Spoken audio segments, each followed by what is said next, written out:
Hello, everyone. Welcome back to Make Your Mark, a podcast from Hitmarker. So we've already explored the world of esports journalism, and we're kind of going to do the same today, but from a higher level, looking at the media landscape as a whole. So today, joining me to kind of guide us through this, because I'm no expert by any means, is Ross from Dexerto. Now, his job title changes every 3 minutes, so I'm not sure what it is now, but I believe it's Head of Editorial Operations. Yeah, that's correct. Yeah. Which means he is the Head of Operations in Editorial. And that's all I have on that front. But no, thank you very much for taking the time to speak to me, mate. No problem at all. Looking forward to it.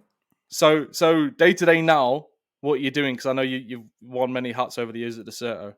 Yeah, so I guess the kind of key thing that I'm doing at the moment is looking at sort of like the audience development side of what we do across Dexerto and Charlie Intel mainly, but also some of our other properties. Looking at data, looking at what people actually are reading, what people are clicking on, how we can do more of that, and also looking at new opportunities. We recently launched a hardware vertical. We've recently launched TV and movies, so figuring out how we can make those work. They're obviously very competitive areas of content, but also looking at I try and lead. Well, I do lead the recruitment side of things. Trying to work on new roadmap systems so that writers have progression roadmaps and know where they're going, so they don't kind of just get into the job and start in one place and then not know where they're going. That's something that I've been trying to really look at with the directors and so on over the last year or so, and then also looking at how we start incorporating our social and our video into our editorial content as well. So rather than having sort of like this, those three areas of content all separate, trying to kind of help bring them all together and put them all into that kind of audience development hat, I guess. You keep yourself busy by the sounds of things then, because that sounded like 4 different jobs in one to me.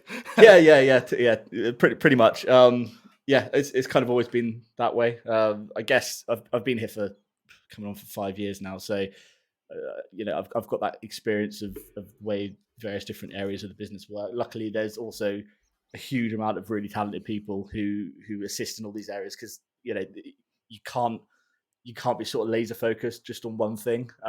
So a lot of the time I'm kind of coming in, asking a few questions, then disappearing, waiting for the answers to come back and going, okay, right, cool, right, that's how it's working, rather than sort of getting really, really granular on the day to day of everything. That makes sense. And one thing I was thinking about last night, actually, so there's been an influx, from what I can see, of people calling Hitmarker Hitmaker as of late. And I was like, are we the most misconstrued company in esports and gaming? And then I was like, oh no, of course not. There's Dexerto. Yes, and then there's probably Dexerto or some other things, right? So like that's not good for like building a brand if no one understands how to say it and spell it, No, it's Dexerto is the one I see. I think I probably see Dexerto more than I see Dexerto. And that's typically the US audience, right? From what I could tell, at least. Yeah, the US audience seem to not get the grasp of Dexerto. Yeah, I guess people. Have you ever seen that thing where, like, if you can read a sentence, and as long as the first letter and the last letter of each word is there, you kind of just fill in the blanks. And I think people just do that. I guess that maybe is a bit of a metaphor for journalism in general these days. Is people just sort of look at the beginning and the end. But yeah, people say Dexterra all the time. And yeah, I mean, I find it hilarious. It's my FPL team's name as well. Just Dexterra. But I think there's a brand of tires. So we're quite different to them, but they're called Dexterra, I think. Got you. Well, like Hitmarker and Hitmaker, in a sense. Like I wonder if Hitmaker can still work in a sense. If we're trying to create, like, we're trying to get people into jobs, right? And you're matchmakers really well. You know what I mean? Yeah. So maybe in a sense it kind of works, but like it's gotten to the point now, mate, where genuinely I've started saying Hitmaker, like, unironically. And I've been employed at Hitmarker for like 6-7 months at this point. Like, it's not good at all. But yeah, I was just thinking about that, and I realized, I know Dexerto gets mispronounced, misspelt more than anyone. But like, also I think that's a sign of just how almost omnipotent Dexerto is across the industry, gaming, influencers and stuff, right? Like it covers absolutely everything. And as you say, like hardware vertical now, and you had a foray into business content, more business content, like me, like last year, and I think maybe the year before.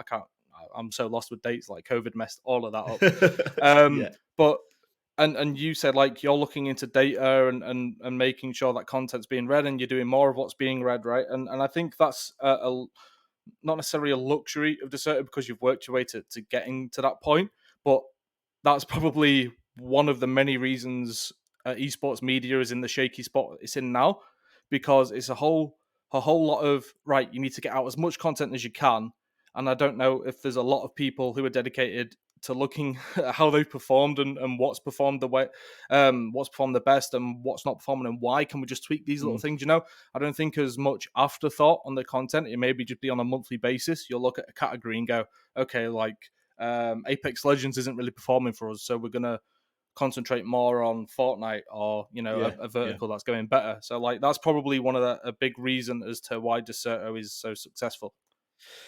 Yeah, I guess so.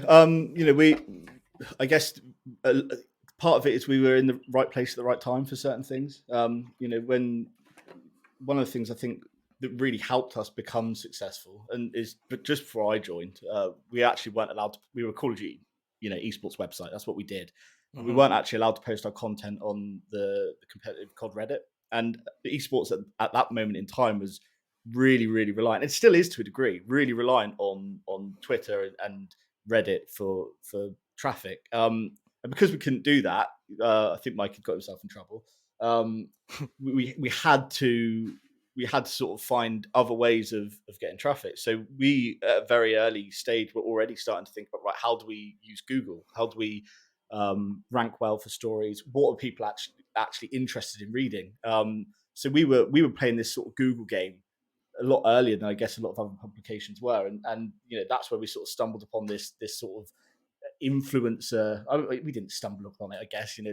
Mike is a huge fan of it, but we were writing about Call of Duty esports, and it was like, well, actually, what people care about is the personalities. They care about what Crimsix is saying, what Nadeshot's saying, what Scump's saying.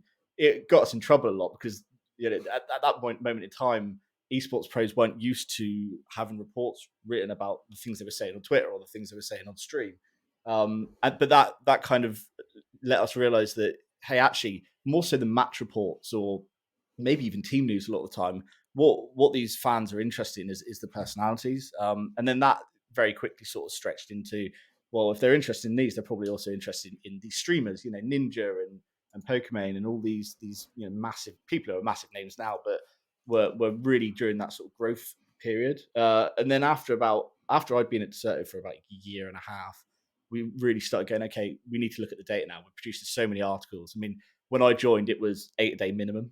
There were days where I was writing 13, 14, 15 articles. So there was a lot of output, and we were operating a lot on hunches and what we felt like it worked and what we were seeing at the top of Google Analytics. And we kind of had to go, okay, what is actually working? And luckily, a lot of the things that you thought were doing well were doing well. But there were also sort of surprises where you went, oh, I really thought people were interested in that. They're not. Or, hey, actually, this thing that we've written a couple of times about has done really well. And that really sort of spawned this era of looking at what works. What's the keyword data looking like? What's trending on Google within esports, within that influencer culture. And then we launched a gaming section and so on and so forth. So yeah, I guess we in a way kind of stumbled upon it.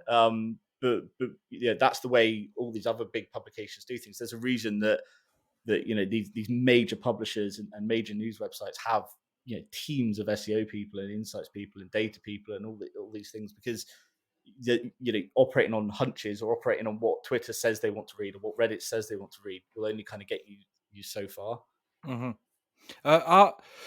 I kind of struggle understanding a little bit, I guess, at times, because I understand writing what works for you, the stuff that performs, makes a whole lot of sense on like a company level. But like when you look at a news institution or publication, you kind of want like the complete picture. Or I can only speak for myself on this and a hunch that I have on other people.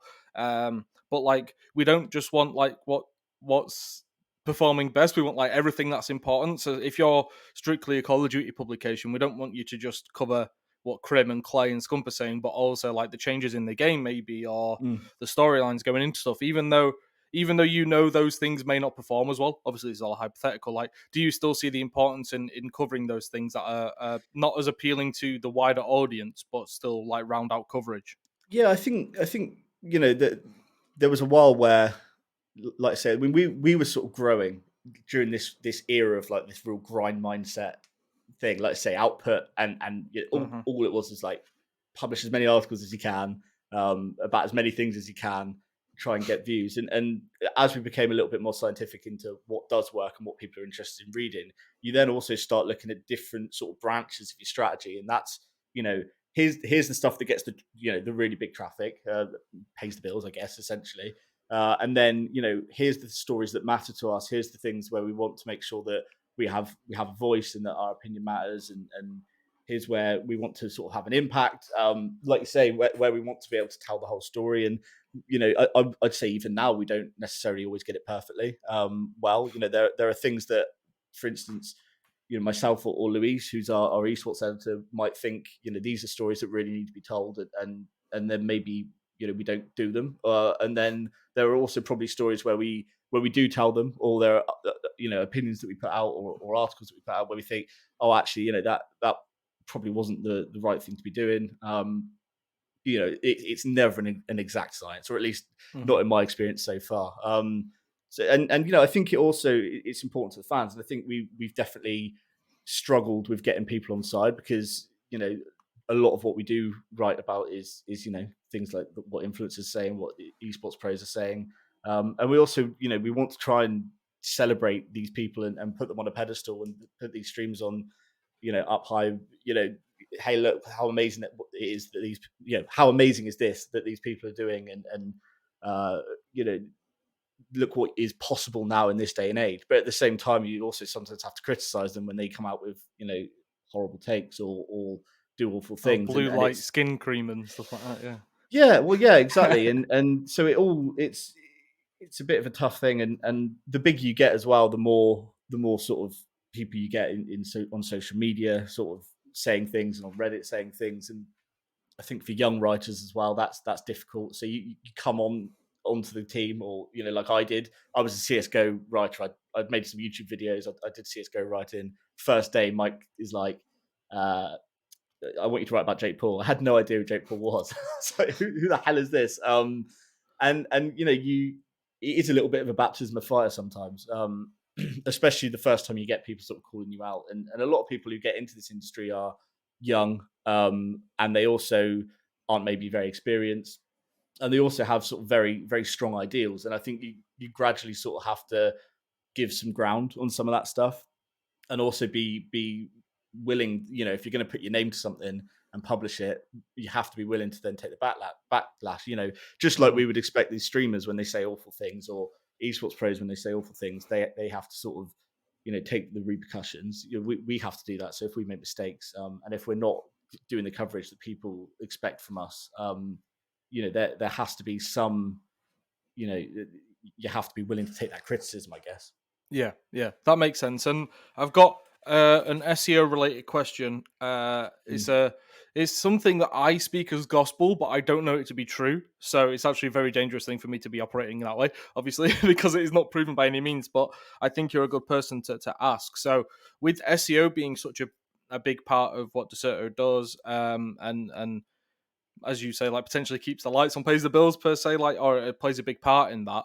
Do you think there's a loss there, in that if somebody is coming to your website every day because they like what you cover and they know exactly what they want to do, like it's good brand building, and you've got that repeat kind of customer almost, or like at least repeat consumer.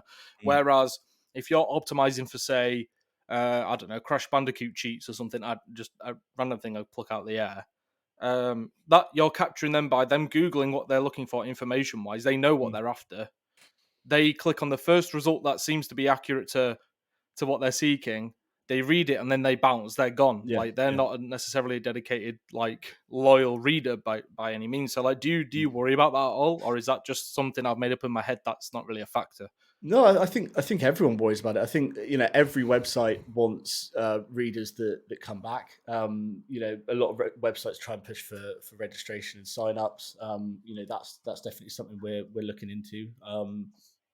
I think direct users is a massively important thing, because then if a Google algorithm update happens and all of a sudden you're not ranking as high as you'd like to be, you've still got these repeat users. We really want to have more direct use. Obviously, we launched a new website recently with the way the new verticals are set up. That means that people can come and look specifically at TV and movies if that's what they're there for, or they can come and look at specifically at esports rather than this sort of like chronological list of things. And we're trying to make that user experience better so that people want to keep coming back and also know what how to find things. That that's also a reason that you get sort of specialist journalists in different areas. People come to Dexerto to read Luis's CS:GO reports because he's the best active journalist in CS:GO. He breaks the biggest stories. He writes some of the best articles out there. So people come to read his things. But also we have we have had writers who specialize in all different areas. Yourself with business. We had Lauren who recently left to become the news editor at PC Games N, I believe. Yeah, that's correct. Yeah. So and she had really built up our Diablo and our World of Warcraft. So people would come in specifically to see what we were doing there. She did an incredible launch for Ark, I believe it was. And other writers as well. Teo, he became really well known for his Warzone articles and his Call of Duty esports stuff. So you kind of have to make sure that you're also building that sort of personal writer brand if possible. And I think direct users is to come back to that question is massively important. It is just another area of that audience development, just like SEO, just like having good socials. Where people, I guess a really good example of this isn't Dexerto.com, but it's Charlie Intel, and you've got that incredible Charlie Intel social, which has created a very dedicated community of Call of Duty fans who use Charlie Intel every single day for all of their Call of Duty news. So there's all these different sort of tips and tricks that people use, and it's definitely something that in my role I'm trying to learn more about. I'm by no means an expert at this point. Yeah. So you would say it's good to cover all of these things, but they need to be kind of like carefully delineated. Like you need to be able to access whether it's on the website as like a particular section of the website, or like obviously you're huge on socials throughout the Dexerto network. So like it's making sure that people though know the specifics of what you can cover, but also they can just go on Dexerto.com and see literally everything they want. No doubt you'll be doing like makeup journalism and all that kind of stuff soon, the way it's going. Because I know there was like car coverage and stuff when I first started. I believe maybe like supercar related stuff. I don't know if that's just an extension of streamers buying really expensive cars. I think that there was. I mean, that was probably more during the period that we were kind of trying things on hunches, and now we try to do things based off of sort of like a clear strategy. Right. Whether through data or through this is where the business wants to go. So TV and movies is quite a sort of natural progression from that. Gamers are often people who are into TV and movies. Sure. And we brought on Chris Tilley, who's massively experienced, worked at IGN for a long time, and just knows how to launch a TV and movie section rather than us going, which we had tried in the past, by the way, going, hey, we should do some TV and movie stuff, hire a couple of writers and saying, and let's try and do this. So we're much more strategical now. We bring in people who are experts for these various verticals rather than sort of assuming that because we've made it work in streaming or because we've made it work in esports or gaming that we can just do it anywhere. It's not that simple. Got yeah, and with like such expansions, like obviously like fast reaching beyond just esports now, like what's the ultimate goal of Dexerto? What's it trying to be? Is there anything that exists that you can look at and point to? And also I guess do you worry about like if you generalize so much? Obviously your generalization is full of specialization, so it's not actually just a generalization.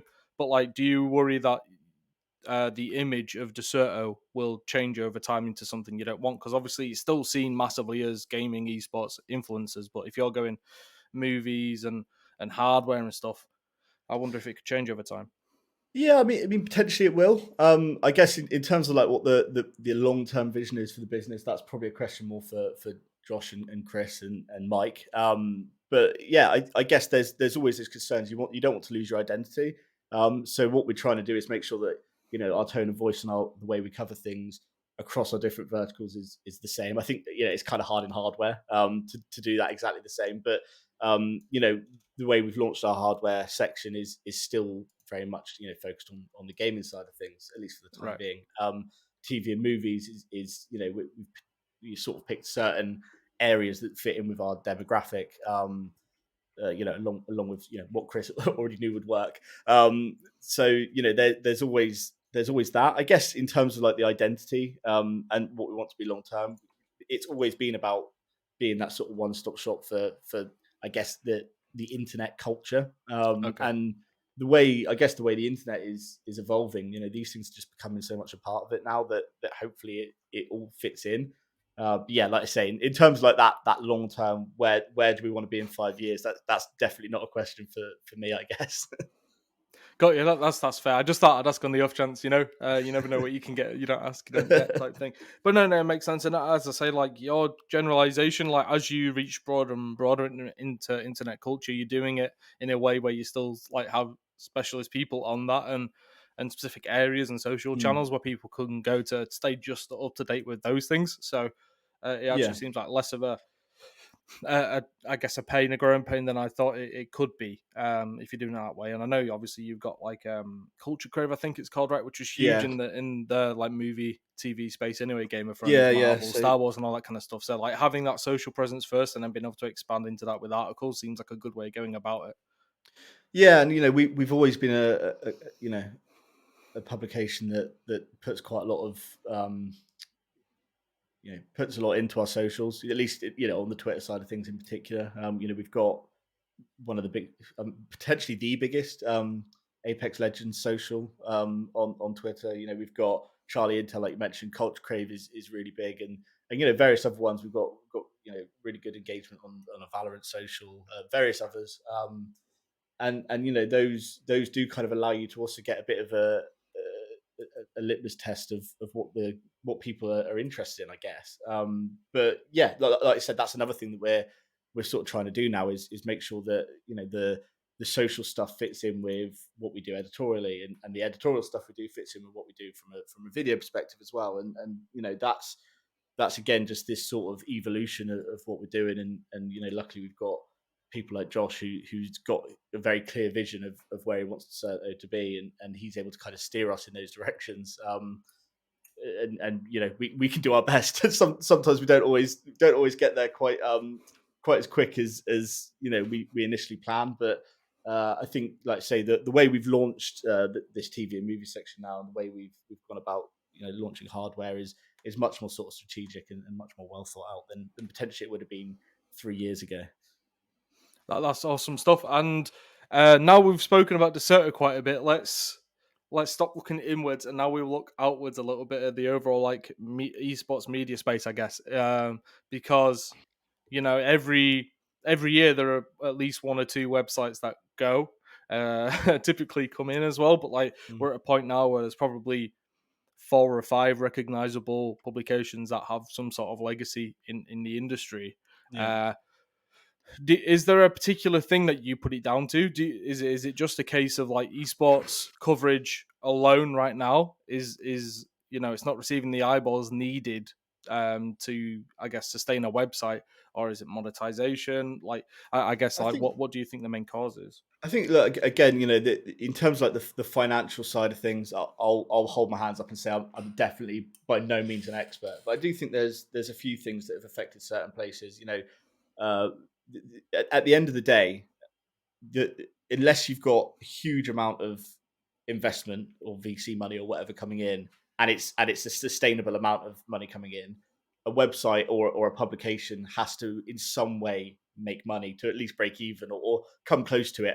Maybe not over the first couple of years, but long term, in order to pay staff and keep staff in the business and keep producing content. And I think um,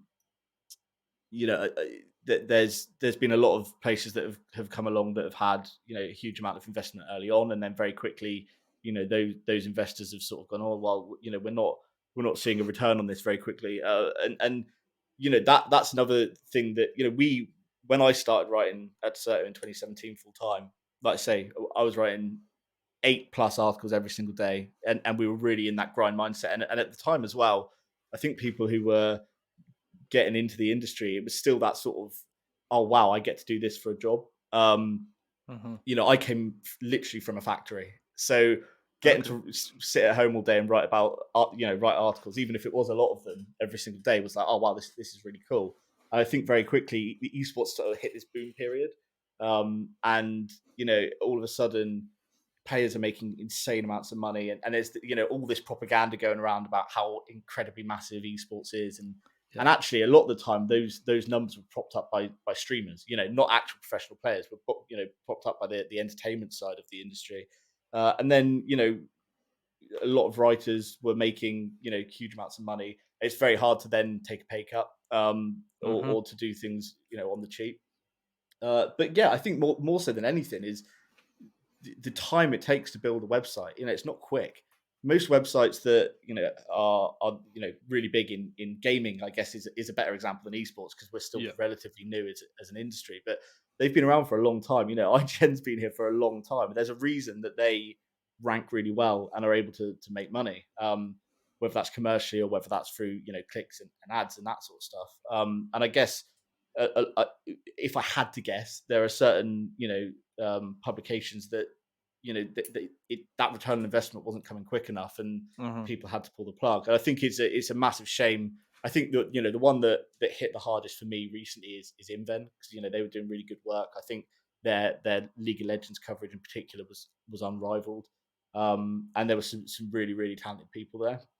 But we saw it. We've seen it over the years with various different sites. We saw, I think it was One Gamers. We saw VP Esports. We've seen Upcomer twice. And it's always awful as well, because the people who get hurt are the writers who lose their jobs. And then over, like you said, over the last year or so, I guess it's really been Dexerto and Dot Esports are the ones that have those classic sort of esports publications that are also now doing other bits and pieces. But we're sort of like some of the last big ones standing, while a lot of the others have gone away. I think your original question about why these different websites change. I guess they're all individual, but it's not easy to grow a website. It's not easy to get millions of unique users. I think a lot of places put a lot of their hopes on like one big journalist, and hope that he's going to bring in, or she's going to bring in, all these views. And I think a lot of places also try and go the other route, where they just do pure SEO. And I think you can't do one or the other. You have to sort of find a balance and really put some time in, and be willing to maybe. I mean, I don't know Dexerto's financials, but I'd imagine they weren't making a profit, those first couple of years when we were working. So it's really tough, and I think it's getting tougher as well, because there's so much competition now for anything in this industry, whether that's gaming news, whether that's guides, whether that's esports and esports in general. And I've ranted about this a couple of times. That what the fans say they want on Reddit and what they say they want on Twitter, it just isn't true. I mean, all you have to do is look at what actually gets upvoted on Reddit, and so on and so forth. It's not these really amazing articles. Some of the things that Richard Lewis has published over the years, or Luis here has published, and Jacob Wolf, and so on and so forth. They've done some incredible work. They've put huge amounts of time into it, but the amount of people who actually click through to those articles is often really quite sad. I mean, I saw Jacob Wolf share something recently, like the click-through rate for a tweet that had got, it was a really big reveal. I can't remember what the story was, so I won't put words in anyone's mouth, but the click-through rate from the people who'd actually clicked on the tweet and then clicked to the article was so low. And that all impacts things. This sort of social media generation wants everything on their Twitter feed or on their Reddit feed, and that's not going to pay the bills for these publications that are trying to produce amazing journalism.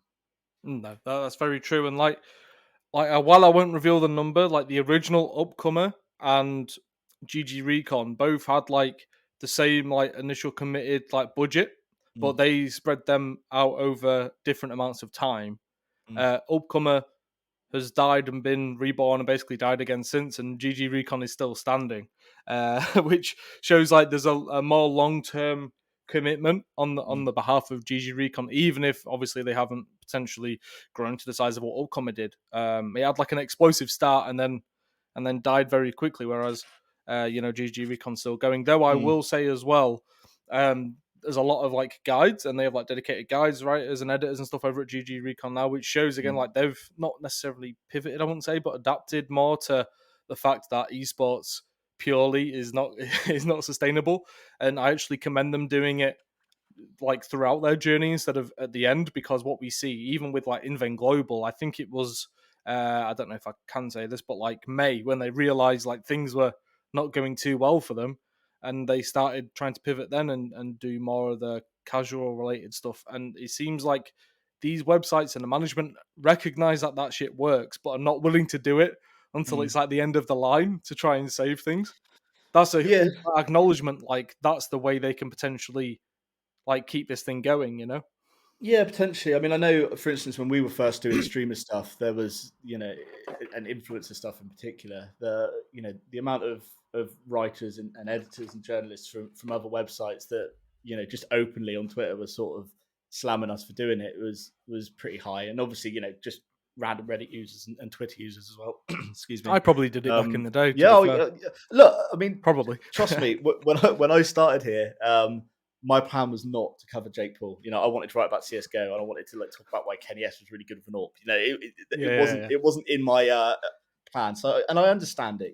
Especially for esports fans, that what they think they want to read and so on and so forth. But yeah, I mean, I guess, like I said, because we were kind of weren't able to rely a huge amount on Reddit and Twitter early on. We very quickly had to sort of come to terms with what people were actually clicking on and reading. I think a lot of places for a long time weren't willing to do that. I think there's been a big shift in that now. I think the sort of streamer market in general and the influence, the understanding of the influencer market is that there's so much crossover between that and esports these days. That I think a lot of places are much more open about covering it.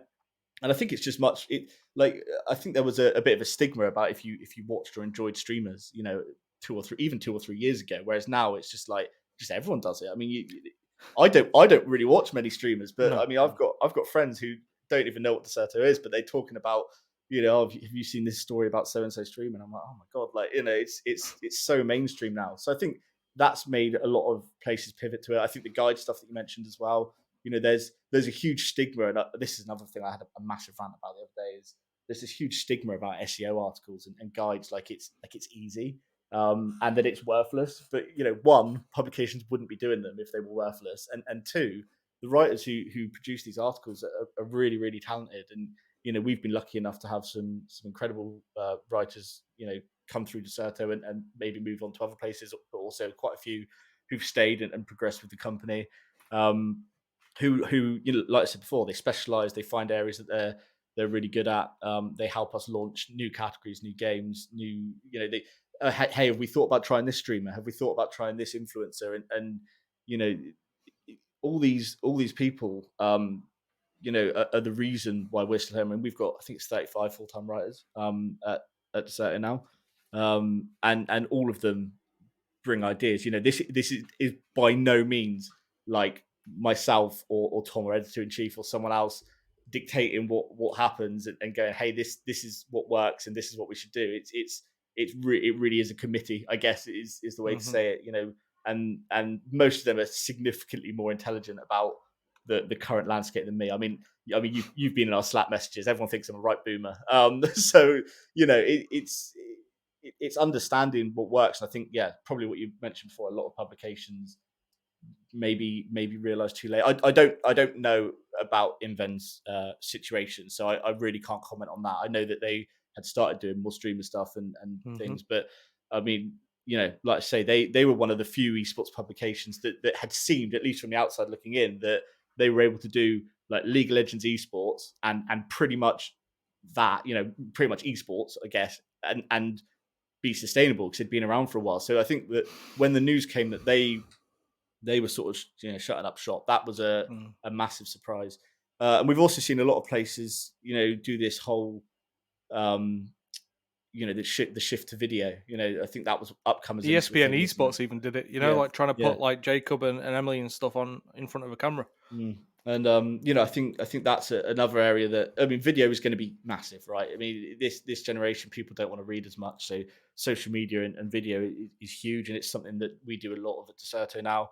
But I do think classic media and written media is still hugely important, and there are certain things that just work better in an article format than they do in video format. And if just launching a video section was the answer to everyone's problems, then everyone would do it, right? And video is not easy. We've got some really, really talented video editors and producers here who help us, do our original stuff, our documentaries, our interviews, and they work absolutely tirelessly. But again, this is by no means a hey. If you're finding editorial hard, just do video. It's easy. It's really, really not. So yeah. Well, that's chronicled by me attempting to do video while I'm traditionally a writer. I think that proves that it's not particularly easy to do, to just make that switch, But one last thing to touch on the, I guess, like esports media general space, and then I want to speak on like what you guys do with writers, how you get them to where they need to be. As you say, like you set up like paths now, or at least let them know like there's progression available, and they're not just like lumped in and that's that. But like, do you think there's an over reliance on advertisements and ad rev at these companies? And if so, what else is bloody out there? Because I don't think a subscription model is going to be working in esports for like the next 10, 15, 20 years, if ever. No, I mean, look, again, I have absolutely no visibility of the financial side of things, so I can only speak from like what my hunches would be about the industry in general. I think obviously one of the reasons that having good traffic and good SEO is important is you get more ad revenue from your ad units and various other things. I think something that we've done a lot of is commercial campaigns, working with partners. And that obviously is always, there's always going to be some sort of money involved in that.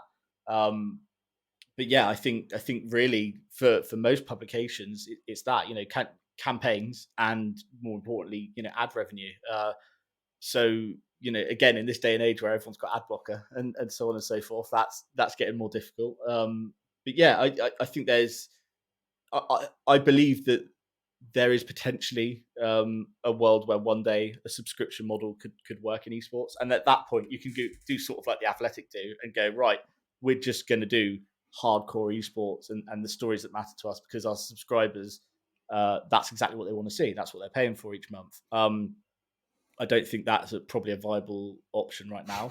And I guess really that, aside from that, what else is there? There's adverts, there's commercial stuff. Dexerto use a number of other things, but again, I'd speak to Josh or Mike about those. I don't want to say something I think I don't know if Dot still have it, but where like you could pay like £1 or $1 or something in remove ads or something. on like a monthly basis or something. But like that's $1, yeah, Adblocker does the same thing. So yeah, and then I guess the final thing there is angel investment or just investment in general, whether that's from VC companies, whether that's from whatever. But again, the worry with that is they don't necessarily always know the space, so they expect certain things in unrealistic periods of time, and also a lot of the time, if they don't get those things, that money dries up quite quickly. I think we've seen what happens with those a lot of the time. So there's obviously pitfalls to all of it, and again,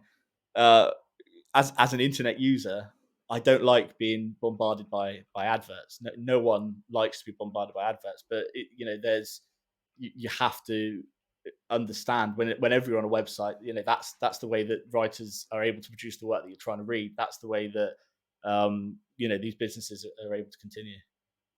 Yeah, it's oh man, it upsets me every time I talk about it because it's just it feels like we're a long way off before like the purest ideal landscape of esports media can exist. But it's not all evil realistically. I just when I get really like purist about it, I'm like this is crap. But then I'm like, there's not many places who'll even call out ESL for the Saudi link and the stuff for Blast. Like so, it's like Dexerto isn't reliant on industry relationships like that, because it's doing really well outside of esports. So therefore, it allows Richard Lewis to come in and talk about what he feels like the biggest points are. Like, And so I it's actually think a positive. it's interesting as well, isn't it? Because you see there's certain veterans of the game, so like Richard and Thorin, who've actually managed to get to a point where they're not reliant on a publication. Thorin was at On Gamers, I believe. I keep saying On Gamers. I'm really sorry if I'm wrong, by the way. But when think they it's got On banned from Gamers. Reddit, and that essentially like killed On Gamers from what my understanding of it is. And again, if I'm getting that wrong, I'm sorry. But he'd worked at various different places, and he very much had been working during that sort of early period of esports, and so was Richard. Where you were staying on people's sofas and stuff like that, and they've now sort of kind of got to the point now where they've been been doing this for so long and stuck to their craft, and actually stuck to what they want to do so much that they're able to now do whatever they want. Basically. And you're also seeing this new generation of reporters in mainstream media, but also in esports, where they're kind of like they're journalists, but they're also getting towards being sort of like influencers. So like, I guess Taylor Lorenz is like a really obvious example in like the more mainstream media sort of thing, which covers influencers. But George at Dot Esports, he's obviously the main Valorant journalist out there. Breaking the biggest stories, but he's actually got like a massive Twitter following as well. And I imagine he could be fairly self-sustainable long term if that trajectory continues. But there's not many who've been able to do that. Jacob Wolf, I guess, is another one. Well, he's got his Substack going now, hasn't he? Which is exactly. I wanted to touch on a little bit actually, but you were already there. But go on, mate. Don't let me. I mean, that, like I say, there's those few people who've been able to do that, and there are others of us, like myself, who kind of had to realize that I wasn't maybe gonna be able to just be a CS:GO journalist. Maybe I could have stuck at it for longer and tried to be complete purist, but I've managed to make a career where I'm able to work from home and still work in an industry that I love and work with really cool people. So I've got no massive regrets there. But that, like, basically my point is there's not many people who are able to be self-sustainable. I do think there is that route there now where this influencer generation and YouTube and all these various other platforms are around and becoming bigger and bigger, that people will be able to make careers without having to be completely reliant on investment from a company to set up a new publication that's going to die in a year, and so on and so forth. Because now you can publish a story in your Substack and then go speak about it on Twitch, and then clip that Twitch video into a YouTube, that Twitch broadcast into a YouTube video, and you've like remarketed the same content like 3 times across 3 monetizable platforms. And that's not easy, by the way. For anyone who thinks that sort of thing is easy, it's really not. I mean, the amount of times I've kind of thought to myself, I wonder if I should have continued making my YouTube videos, which is sort of how I initially got into the industry. And I just think, that was a lot of work. That was a lot of work. Well, for the amount of Jake Luckies out there, there are probably 100 people who didn't make it and not in his position. It's a tough one. But as you say, like, more opportunities are opening up, and just to round things out, because we're getting towards like 45 minutes, which is kind of the sweet spot for us. So you mentioned about like bringing in writers, and you've got like over 30 full-time writers now, and you want to make sure that they can see a path to progression. I became editor at Esports Insider very quickly. I went from freelance journalist. I didn't even go full-time journalist there. I just went straight to editor. Like, the pipeline was like very small, which isn't necessarily the case all around. If you look at like media outside of esports, and especially, you can go as 50 different steps you can take before you're the head honcho at a publication if you want to go that route. So, like, how important do you think it is, and what are you doing, I guess, specifically to I guess bring the next generation in and show them what's possible, I guess. I mean, I guess, the position I've been in now for a couple of years, I've sort of been able to see the way we have been doing things. And I've also tried my best to speak to any staff, outgoing or still here, that have been here for a long time, about, working at Dexerto. While working from home and getting to write about esports and things, might seem like from day one like a really, really cool, fun thing. There are difficulties that, working from home in particular, it can be lonely. and at that point maybe your motivation might go, and various other issues, or you might just not be particularly happy. And I Mm-hmm. think one thing I've been trying to do is just make sure that when people leave the company or have been here for a while, I'm just sort of chatting with them and finding out how can we make things a bit better. And you can't always make everyone happy. It's absolutely impossible, and that's something I've really struggled with, like on a personal level. Like when I was here for the first few years, it almost felt like this is the Dexerto family. So when the first few people like who I'd worked with, from the early days started to leave, I was kind of really really quite emotional about it. And you kind of have to get used to the idea that this is the way business works. People come and people go, but I Mm-hmm. do think the feedback, especially from people who are leaving, once they are, they once they leave a company and they're not, reliant on them for a pay packet anymore, they can kind of be honest and go, hey, look, well, this is, these were some of my concerns, these are some of my issues, and you can maybe sort of look at those and think, right, where can we maybe improve? And I think maybe progression is and roadmaps and giving people a clearer idea of how they can progress is an important one. I do think there's in esports and gaming in particular, I do think there's a sort of expectation from people that they're just going to come in and they're going to go every couple of Right. months and just progress really quickly. And like you said, if you look at mainstream media, that's just not necessarily the way it works. So you kind of have to temper expectations. But people who do really good work need to be rewarded for it. Um, I guess again the other thing is you look at mainstream media again and what is paid compared to what a lot of esports people were making a couple of years ago during that first boom is there's maybe some unrealistic expectations about how much online journalism makes, unless you're a massive name. But in terms of bringing writers on, I've always just I've tried to go for people who are genuinely excited and interested in the coverage that we write. We've had some amazing people come through. There haven't actually been too many people who've come through and absolutely just hated it like day one and wanted to leave. But there are always you have to look at things like output. You have to look at how people are performing, how they're enjoying their time here, and it's tough, and it's by no, like, again, I feel like I've been saying this a lot, but like by no means am I an expert here. I've absolutely made mistakes, and there are probably people who feel like I could have done more to help them. And all I can try and do is make sure that long term that we're doing better at that. But in terms of like actual roadmaps, it's giving people an idea of what's expected of them. Here's what we need you to do, here's what we need you to be hitting. Having appraisals, we do sort of 6 monthly appraisals now, and give people feedback once they've been here for a little while, and here's how you've been getting on. How are you finding things? Is there anything we can help you with? Is there anything you're struggling with? Are there any processes that we could be removing, because we're always adding process? There's Yep. always another thing Yep. being added to the publication process. Is there anything we can do to help you achieve what you'd like to do? And just trying to, I guess, just trying to listen to people is the number one thing there, and then give them an idea of where they might be long term. We've had writers who joined and initially were esports writers, and very quickly realized, oh, actually I'm much more into like the gaming side of things, or writing guides. We've had other people who've come on as guides writers and then gone, actually I prefer the sort of grind of writing the news. We've had other people, Andy Williams, I guess, is a prime example, came on as a writer, was a writer for a little while, and then was like, actually, you know what, Andy would fit really well in the video team. And then he's just gone, just flown up and done all sorts of cool things in video and commercial and various other areas. So yeah, it's trying to keep an eye on that. But at the same time, like I said, I've got a very large team, so I also have to rely on the editors and various other people to give me feedback on how writers are doing.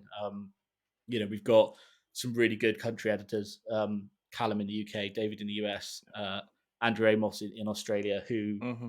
manage their sort of regions and give me incredible feedback on how people are getting on and how they can improve, because by no means again am I the expert on on all things Dexerto.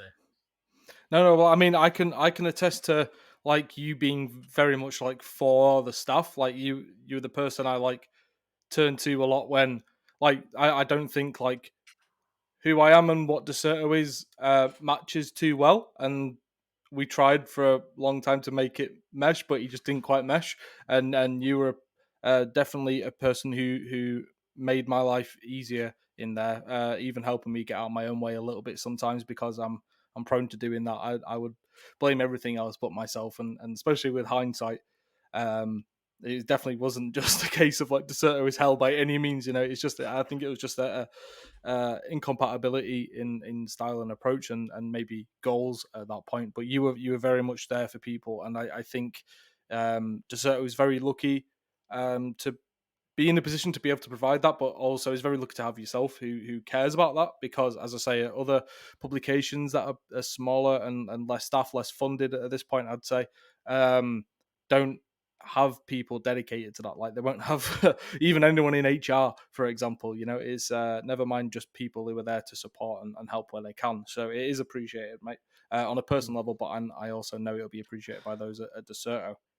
Yeah, I appreciate that. Like I say, it's something that directors have really sort of they've put me in a position to start making a lot of those changes and improvements. They really care about the staff. We've introduced some really cool sort of initiatives within the business over the last year or so.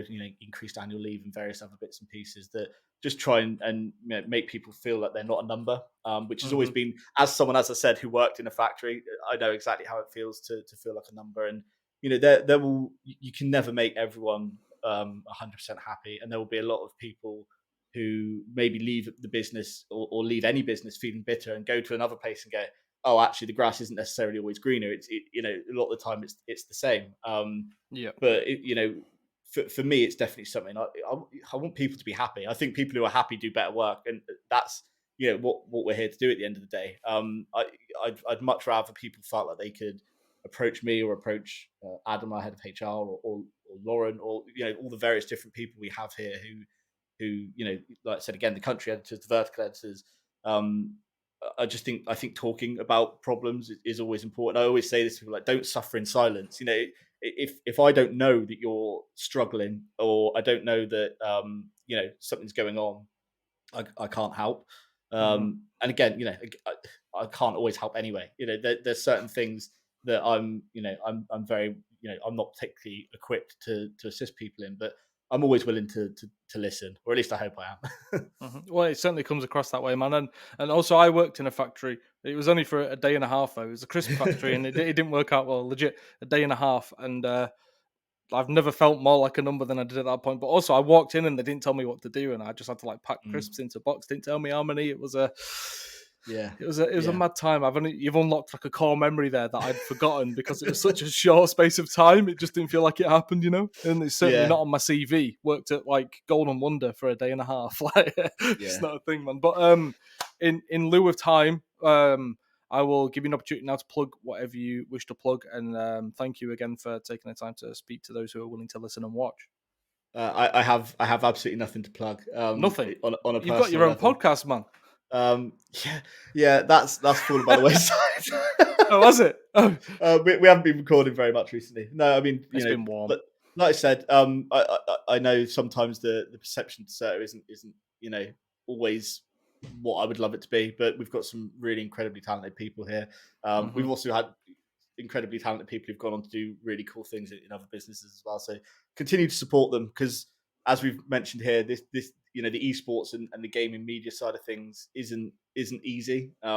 It's not easy on the people that prop these businesses up either. And as far as I'm concerned, while they're on a technical level as competitors, I want these places to succeed, and I want anyone who works in this industry to at least be secure in their jobs at the very least, which unfortunately, as we mentioned over the last little while, hasn't always been the case.